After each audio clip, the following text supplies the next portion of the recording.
Anyone who knows me at all knows that I'm a huge Fallout fan. I have been for years, and I literally wear their mascot on my sleeve forever. I'm deeply, deeply invested in the lore, the stories, and the universe that has been created throughout the years by Bethesda and their predecessors. I've spent countless hours of my life scouring through Shoddycast, Oxhorn, and even Average Baiters in his insanity, hilarious insanity nonetheless, for any little tidbits of story and lore that I may have missed elsewhere, to engross myself into this world even further. I'm not in the gaming industry, and I'm well aware of that, and I'm well aware that my opinion probably does not hold much weight from any standpoint other than consumer.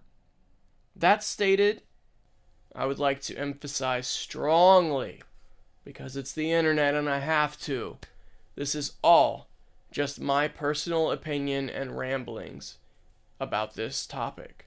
This is all just my opinion. And I would argue that the consumer opinion matters more than any other in some cases. And this is one of those cases. This is not a gaming channel. I don't do and have never done videos of this nature. But I felt compelled to do it this time. I have so many thoughts and feelings, and there's so much to cover, it seemed like this would be the best vehicle to deliver everything that I need to.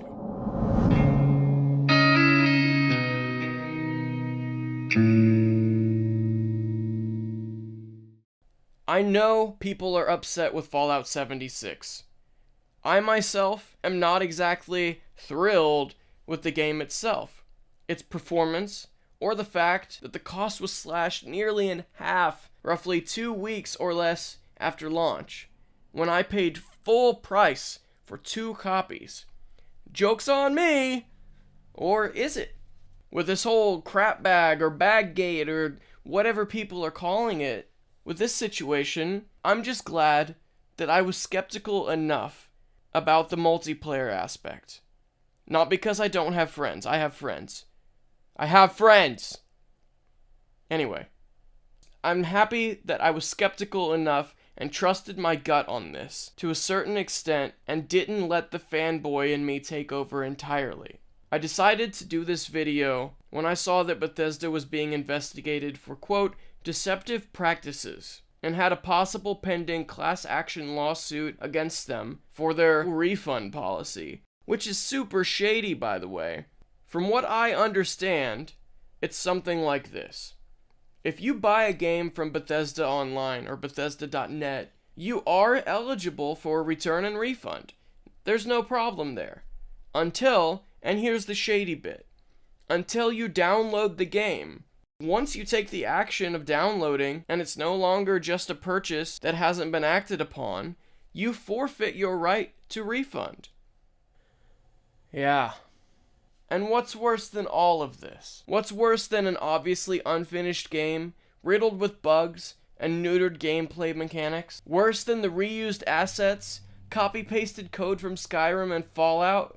To the point that they didn't even change the description from, quote, dragon to, quote, Scorch beast. Yeah. Spoiler alert, by the way. Sorry. Worse than the bait and switch $200 trash bag nonsense that's happening right now. You get where I'm going here. What's worse than all of that is their response to customers. Quote, we're sorry you aren't happy with the bag. The bag shown in the media was a prototype and too expensive to make. We aren't planning on doing anything about it. Oh my god, Bethesda. What? That soon turned into Bethesda issuing a statement to the customer that reached out, stating the response was, quote, incorrect and, quote, not in accordance with our conduct policy, saying he was a temporary contract employee. And I promise you that temporary contract employee no longer has a job there. That guy just got mowed over by the short bus being driven by Todd Howard himself, while Pete Hines sat in the back eating glue, screaming, "I'm in danger!" But don't worry, Bethesda has you covered as usual. They're hooking all of those people up with the equivalent of 5 whole in-game dollars. Yeah. What? 500 atoms. $4.99 is how much that pack costs if you were to purchase it yourself. The real kicker that was pointed out in a video I saw yesterday was there's a mailman's outfit on that storefront that is 700 atoms that comes with a canvas bag. So you can't even buy the skin for the game that comes with the bag you were supposed to get for what they're giving you. Not to mention the fact that they are now under investigation for false advertising because of the collector's edition. And if you accept their piddly little 500 atoms, then they don't owe you anything, and you're not entitled to the class action lawsuit if that takes traction. Now, while we're on the subject of that, I don't know where I stand on that issue. On the one hand, yes, I could see how people are upset. But by taking part in a class action lawsuit against one of your favorite developers because they didn't deliver what you think that you deserve, you're potentially destroying a franchise you love, a developer you love, gameplay you love. I'm undecided there. I think this whole Fallout 76 fiasco has hurt Bethesda very badly. I think it's hurting the Fallout IP badly, and it's hurt me, and longtime fans like myself badly as well. I think it's such a mess at the moment that the future of the Fallout franchise and IP is somewhat unclear. How well do you perceive a potential Fallout 5 selling at this point? With all of the fans and previous customers feeling more burned than the scorched. From the moment Mr. Howard walked onto stage, with those warm, loving eyes, charming smirk, and slick, I'm old but still super rad leather dad jacket, there's been a shroud of mystery behind a lot of this game. He used all the usual buzzwords and big technical terms that get people hyped. He boasted about how much bigger this game is, how difficult it was to achieve, even though it doesn't appear that anything was achieved. They boasted about how much better they've gotten with Microsoft Paint and all the changes and upgrades that they've done to the engine. The engine that probably has more miles than my shitty little Honda at this point. But hey, this baby, it's got some new headlights, and they shine right through the mountains. All this coming off the heels of Fallout 4 and its massive sales, despite its having issues and slight backlash with the fan base itself, the typical Bethesda bugs and glitches, the streamlined or quote user-friendly design and mechanic changes, I strongly believe that 76 had potential for success, no matter what he said about it, if they would have done things differently. And then we got that stretch after E3, the calm before the storm. The vague, half-answered responses sprinkled across dozens and dozens of different sources about what this game would be, what players could do, what to expect. Answers to fan concerns that were extremely hard to find. You had to be Nick Valentine with Google, and a lot of it still wasn't there.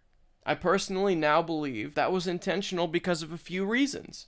The game was not finished, obviously, since it wasn't in any sort of finished state at launch.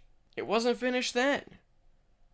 We paid full price for an early access release. They had to meet that E3 deadline.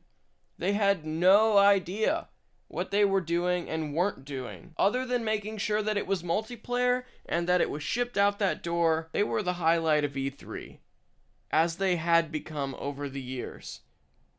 They had to have something big and bold, which they did. And as I stated, they didn't know the answers to most of the questions being asked. There simply was no answer to give. It's clear now, after playing 76 myself, that this game lacks any sort of clear direction. It has direction. They're just all different directions. I think this game is too many things and nothing all at the same time. I know that's a weird statement to make, and I know that it might be difficult for a lot of people to understand, so I'm going to dive in just a little bit deeper and try to explain myself. Bethesda has tried to satisfy so many types of gamers with this game, and it's resulted in a failure pile of bugs, broken gameplay, neutered mechanics, and just enough environmental storytelling and lore to tie it in and shove it out of the rain and under the umbrella of the Fallout franchise. There's not a single doubt in my mind at this point that if this game were not Fallout related or a Fallout spin-off, it would be doing much, much better in every way. There would be no lore and story restrictions, no retcons for people to get upset about, no need to neuter PvP because of the loyalists who are accustomed to the solo Fallout experience and don't want that kind of gameplay. Even still, it's so frustratingly lazy and shady. The loot crate style nonsense that's been creeping in for a while now, the rush to push an obviously unfinished product right before a holiday season, and why not go with Steam again? Oh, yeah, to better support the customer when issues arise. For a one-on-one experience that they can't get through a third party. I think we've outlined customer support enough for my first video. Thank you. Now, some of you at this point may just say that I'm regurgitating what others have said, being overly negative for the sake of review bombing, which could not be further from the truth. As a matter of fact, I don't hate this game, personally. I do, however, hate a lot of things about it. It feels like a terrible breakup. That twisted stomach feeling that you can't shake. That, I can't believe she banged all of my friends, starting with my best friend. How could she? Disbelief. The fact is, Bethesda blatantly rushed this product simply from a money and business standpoint to get it out before the holiday sales rush and rake in the sales from the long-term fan base who are going to buy anything Fallout, and the new returning fans off the back of Fallout 4. As I said before and at the beginning, I'm a huge fan of the Fallout franchise and its far-reaching lore and universe. The last thing I want is for this situation to end how I'm starting to think it may, which is the end of the line for Fallout and the universe as we know it. Not our physical universe, but the Fallout universe. You know. This whole mess has become something far greater than just a bad game release. Let me go down the list here, shall we? We have possible lawsuits and investigations, critic reviews stating people not buy the game, giving them lower scores than ever before with any other game, bait and switch, false advertising with the collector's edition, and a growing list of issues and unhappy customers by the day. Literally, every single day, they're digging deep. And they're digging a much more efficient hole than Benny did for the courier. Victor will not be able to pull them out. This is about as bad as it gets. How did we go from Fallout 4 selling 12 million copies, generating something like $750 million in sales on launch, to this disaster? Greed and laziness seem to be the two biggest culprits. Are you ready for my fancy pants M. Night Shyamalan twist up? We, the consumer, were greedy. expecting Bethesda to churn out more of our favorite games faster and faster each cycle. We were lazy, sitting on the couch, laughing about the raiders falling through the world and the ghouls T-posing towards us while dragging trash barrels. We didn't hold Bethesda to the standard that they should have been held to, because their worlds were massive, interesting, well-written, full of lore and environmental storytelling. We, the consumers, whose opinions could have been driving that short bus, gave a hall pass for them to chill in their leather dad jackets. That freedom and lack of critical critique has slowly led to where we are now with the Bethesda we see. And now here we stand, naked, in West Virginia, with nothing but a brown paper bag full of junk, because the servers have randomly taken all of our Yes, I'm being critical, like I should have been a long time ago. I'm simply saying that we should have been much more critical much sooner. Much sooner. Like maybe the 6th time that they decided to release Skyrim sooner. How many mods do you use when you play a Bethesda game these days? I know myself that number is at least a dozen or so. Side note, I just checked my current load order for Fallout 4, and that number is 42. All of that said, not one single word of it excuses their recent practices or behavior. All shady nonsense and controversies aside, it's just boring. At 30 hours in, I had only spoken to another human being one time, with no NPCs, no character arcs, and just enough Fallout sprinkled in to call it Fallout. It's really a shame. Hopefully, things like this will change when they do more patches that are 60 gigs and top people out for their monthly caps, and it's a joke, man. To some, the world and environmental storytelling is enough. And they're truly enjoying this title and this release, which is awesome. Good for them. I'm not saying anything negative about anyone who is enjoying this game. It just seems clear at this point that that's a minority, and I'm not part of that minority. When Fallout 4 released, somebody asked me my thoughts on the game, and my response was very simple. It's a good game, but I don't think it's a good Fallout game.